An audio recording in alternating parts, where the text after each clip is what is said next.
Welcome back to educator.com. Intermediate C++. Today, we have templates. Now, templates are a core feature for flexible code reuse. You say you write this wonderful algorithm, you get it all working, it's testing, and you're using integers for it, and you think, well, you know what, I have another use for this, but I need to use doubles. Now, C++ is strongly typed. You can't just shove a double in there and expect it to act like a double. So, hey, solution, use a template. You define a template for an integer, you run it, you test it, it works, hey, wonderful. You run the same code using a double, and it should work the same. So the code is compiled with whatever type or types that you give to the template. Your functions and classes can be reused without being rewritten, but retested. Make sure. So you don't need to cut and paste a function for each type, which can lead to errors. Say, okay, I've got the integer version of it, I've got the double version of it, I've got the string version of it, I've got the version for this type, the version for that type, etc., etc., etc. Then you say, well, we found a bug. Let's go fix something. So you go fix the integer version, you fix the double version. Somebody forgets to go fix the string version. The other version, blah, blah, blah. You don't have to worry about it. You've got one version, you fix that, and recompile it for each type that it needs to work with. And one of the nice things about it moves the emphasis away from objects and back into algorithms. In the olden times, the algorithm was most important. And with the development of object-oriented programming, objects became the all-important thing. Well, this brings it back down to the algorithm with whatever object you want to work with, as long as the algorithm is sound. Then it should work with any object. There are other languages that are just now coming on board with this sort of thing. I won't mention Java's name, but they were around for a long time. All your containers and various things had to have a generic object. And so you bring the object back out, and they have to cast it to whatever type you happen to be using. Well, recently they've come on board with something that C++ has had for quite a while, where now you can have an actual container full of a particular type of object, and not just a generic object that needs to be cast. So now you can create a linked list of integers, or a linked list of whatever your defined class is. And when you pull the object out of that particular linked list, or whatever the container happens to be, you don't have to cast it into your type. You already know that this, by the definition, this is your container full of this particular object that you want. So that's what template buys for you. We do have a downside. You can't hide your algorithms in a template. So templates tend to be used for types of things like linked lists and binary trees, where the algorithms are well known, they're well established, they've been published for decades. Nobody's got a copyright on these particular algorithms, but they're there and they're available for use. But that defeats your encapsulation of your algorithm. You do have to be careful with the types used, because, and we'll see an example of this a little later on, you make sure when you give it a type that every operation in that algorithm actually does apply to that type. So for example, you have a string type, you can't subtract strings from each other. It doesn't make sense in the world of a string type. Now you can add strings together, which is interpreted as concatenation. You can print them out, and there's various other things you can do with a string. But if you have a template with an algorithm that needs to subtract something, it's not going to work with a string type. Now, you can also have multiple types in a template. So we'll have this template work on this type and do whatever they're going to do with those two types. You can have a default type, like with a function, you can have a default parameter, where if the caller does not specify a particular type, it will use int, for example, as the type instead of whatever is not provided. And you can also give it non-type parameters, like you can give it 17, and it will use the 17 however it needs to be used in the template.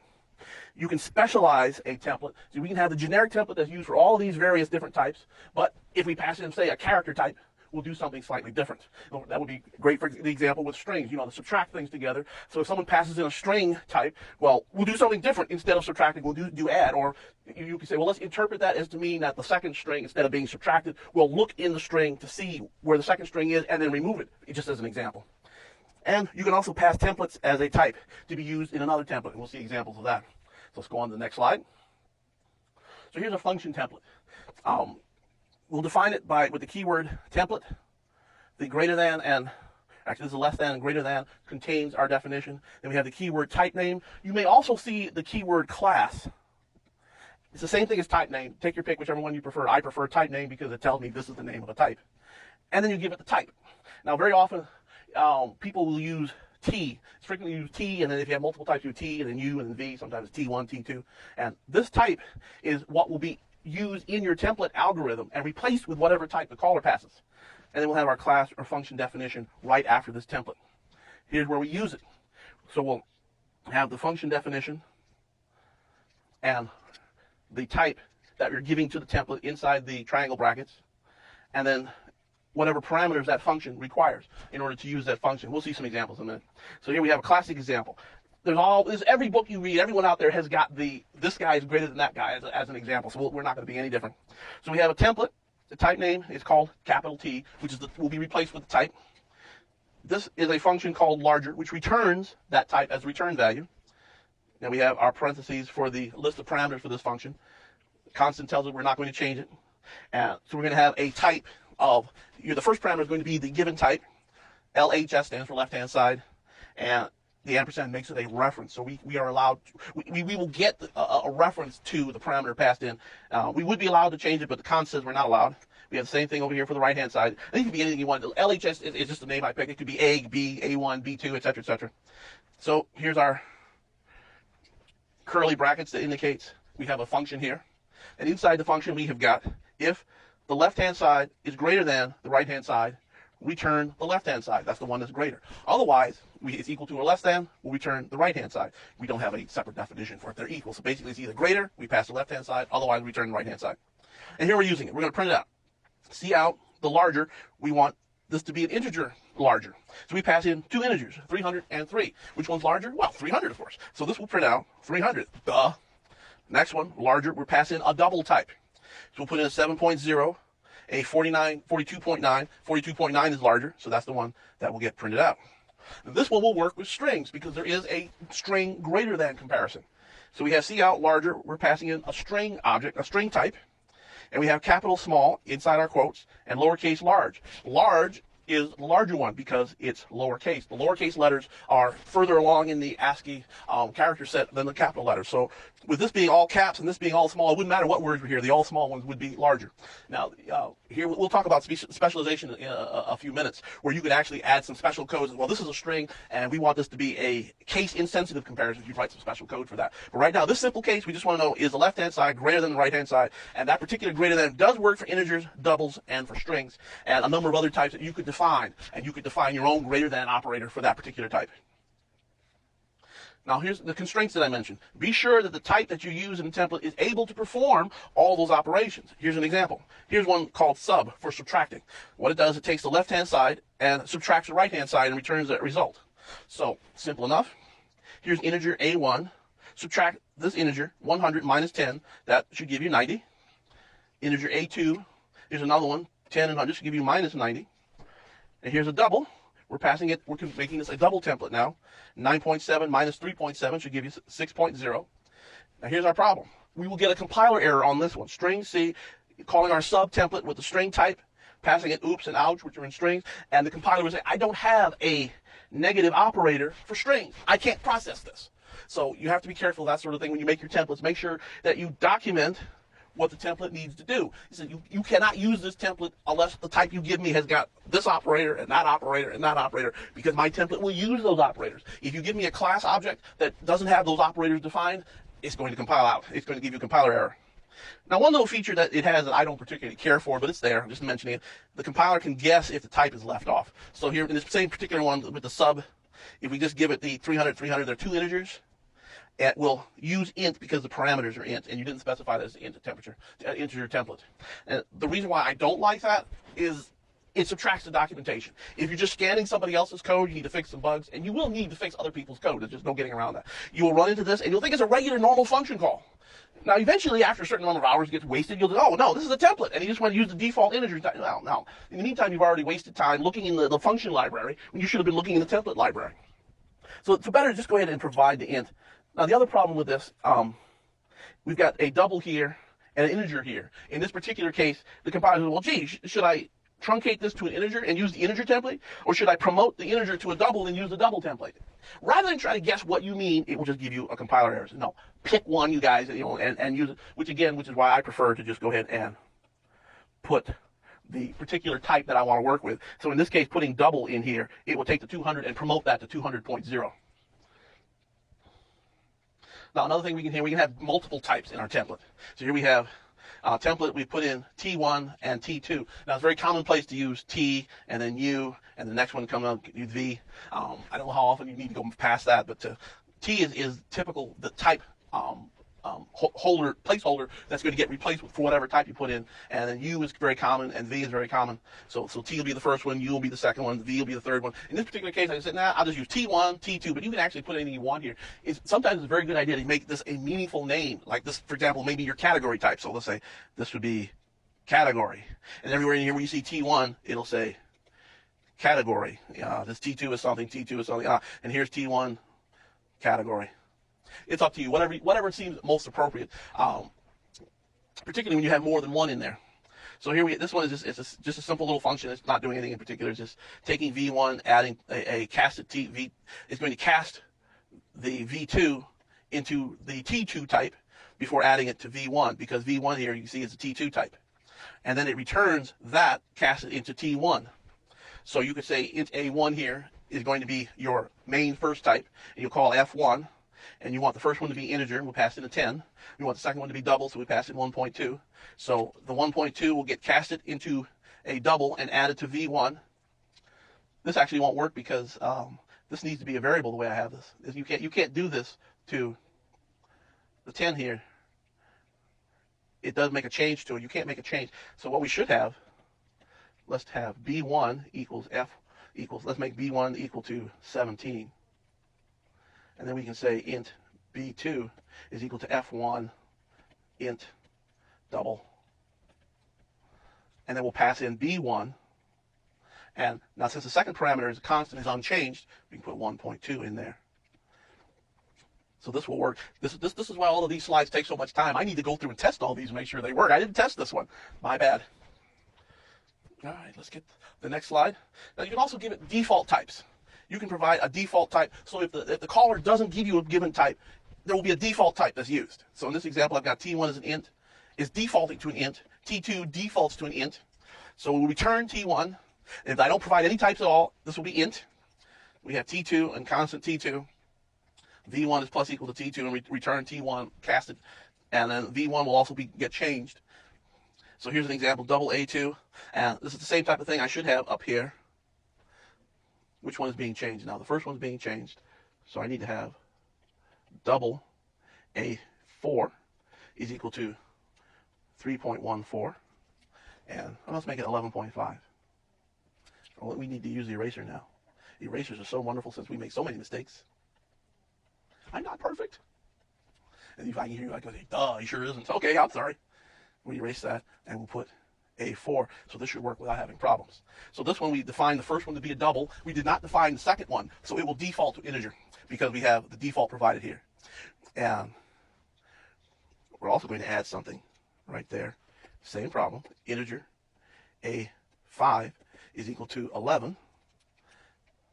And then we'll put A5 right there. And you notice I have the triangle brackets. I don't have anything defined, which means we're using default types for both parameters. And we have similar rules to function parameters, specifically meaning that if you have, as soon as you start a default in your string, let's say we have T1, T2, T3, T4, etc., etc., etc. As soon as you start a default equals int, all the ones after it have to be defaulted also. Let's put int here, make this one double, what have you. And that's basically because, a practical restriction, because if you don't do something like that, you can have two types, and the compiler's, well, how's it supposed to know that the second one is going to be the third one? Well, it doesn't. So what it will do is say, okay, we've got a type for this one, we've got a type for that one, and then we'll default everything after that. And because there's no way it can know that you really meant for this to be the fourth one. Well, it can't tell. So it's the same thing with the default with functions that we talked about in the introduction class. Now, you don't have to have functions in your templates. You can also have class objects. For example, your list and map that we discussed in another lesson are examples of a class template where you can put T can be any particular class you want to give in, or any integer, any type. Here's a simple implementation of the pair, which we're going to call tuple so that it doesn't get confused. So we have type name, T1, T2, and we're going to use the keyword struct instead of class. Now, in case you hadn't learned this earlier, the struct and the class in C++ are the same thing. The difference being the struct defaults to public access. So T1 first, T2 second are publicly available members. We have a constructor here that we give it two parameters for the first one and the second one. The first one is initialized to the F parameter. The second one is initialized to the S parameter. And there's nothing else needed to be done in this constructor. And one additional method, you really actually need more methods. We're only going to have one. We're going to print out, and we're going to print it to some output stream which will be passed in as a parameter. And let's now define the method. See, the constructor was defined in the definition, but the method was not, so we have to define it outside of the definition. And so that's where we get this. We have to start another template with the same type names, T1, T2, and we have void, and we have our namespace definition, tuple T1, T2 in our triangle brackets, our double colon, which is our namespace operator, which says that this particular method, which is print to an output stream, belongs to this particular namespace, and this namespace is defined by the tuple class. And all it's going to do is print out, and it's going to print the first parameter, it'll print a colon, and it'll print the second. It's very simple, that's all it does. Now if we use this class, we're going to define it right here, tuple double int T1, initialize it to 99.9 and 8. We'll print it out. When it prints out, it will run that print and print out 99.9 colon 8.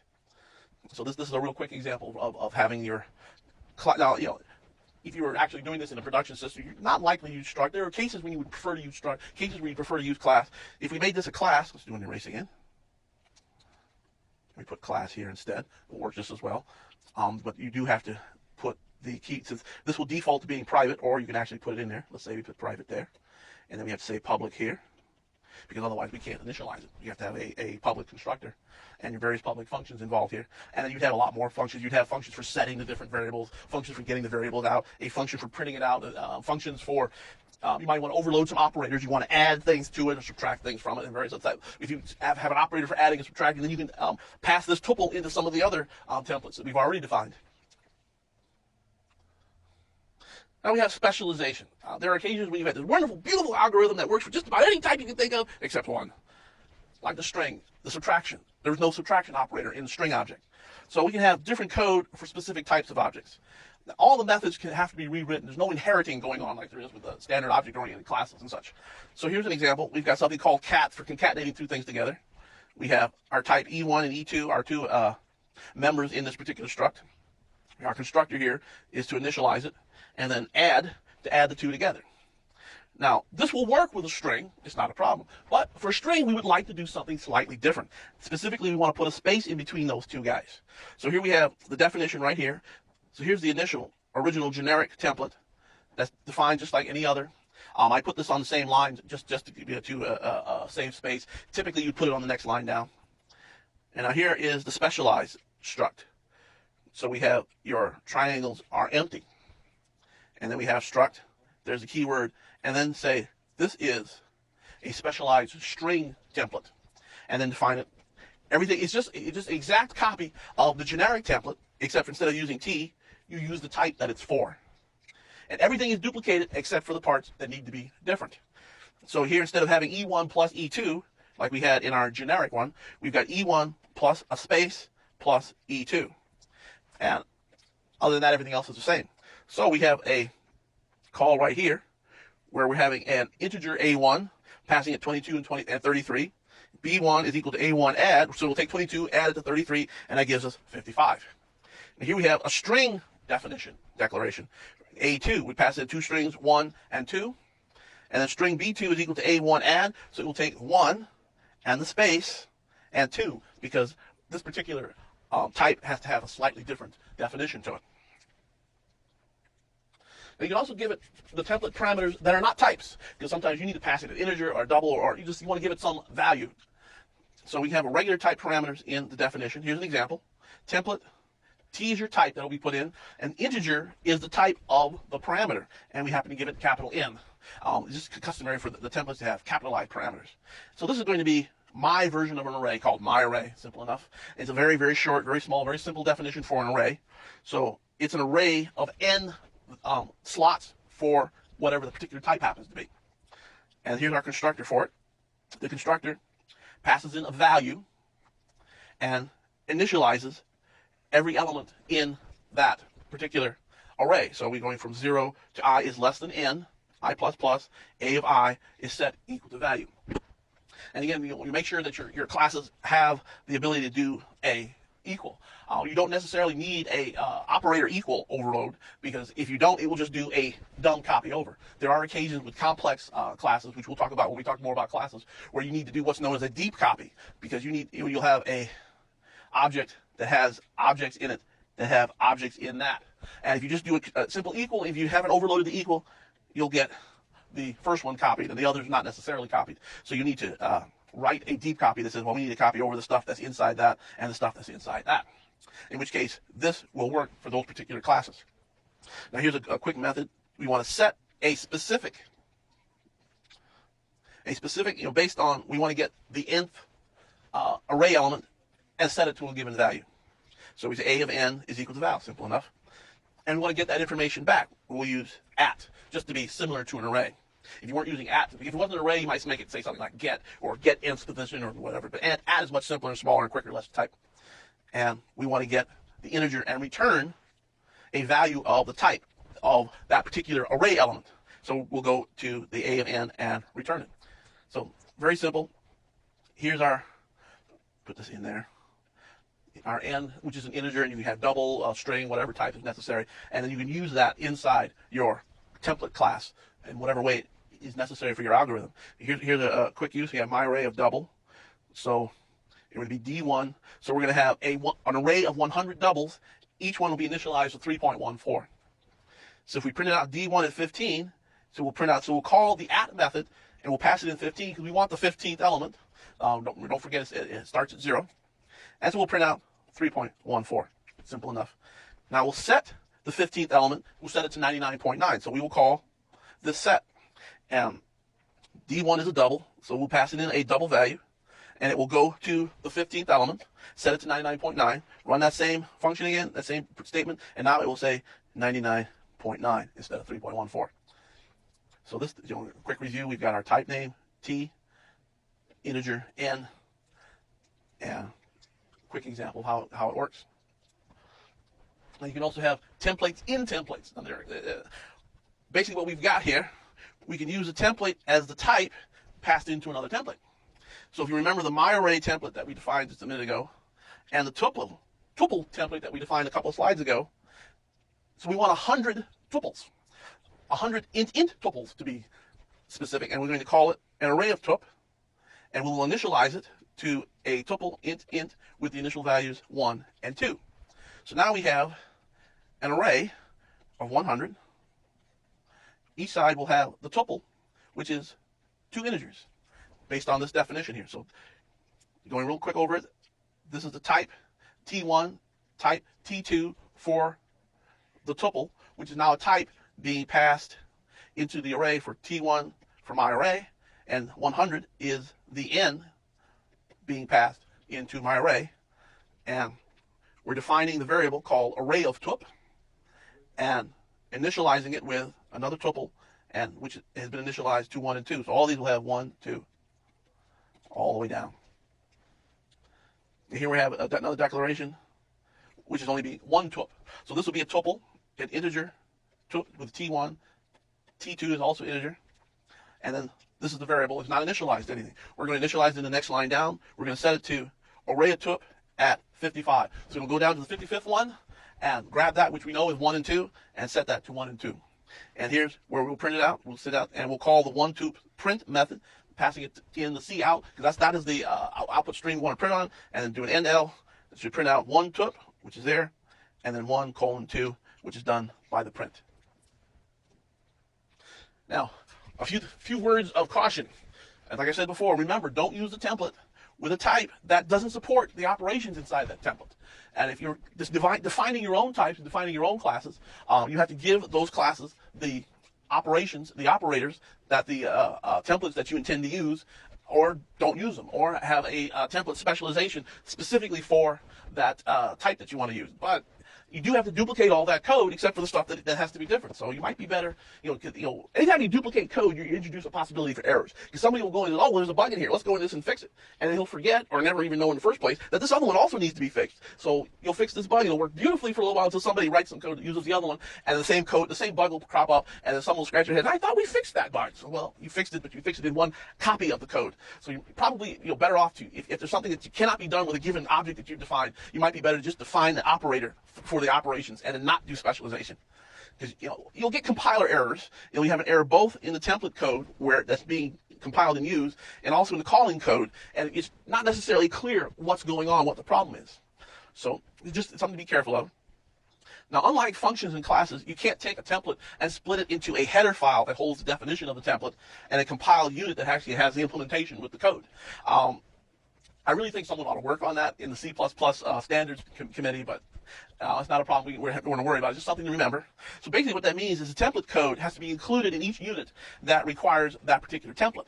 And not a real big deal from my point of view. Some people get concerned about this because some people get concerned about wasted milliseconds. Every time you instantiate it, because of this, the way it works, it has to be recompiled again. So if you've got 17 compilation units and 15 of them use this particular template and include that template into their code, when you compile it, each one of those templates has to be compiled again and again and again. So there's a certain amount of wasted time involved.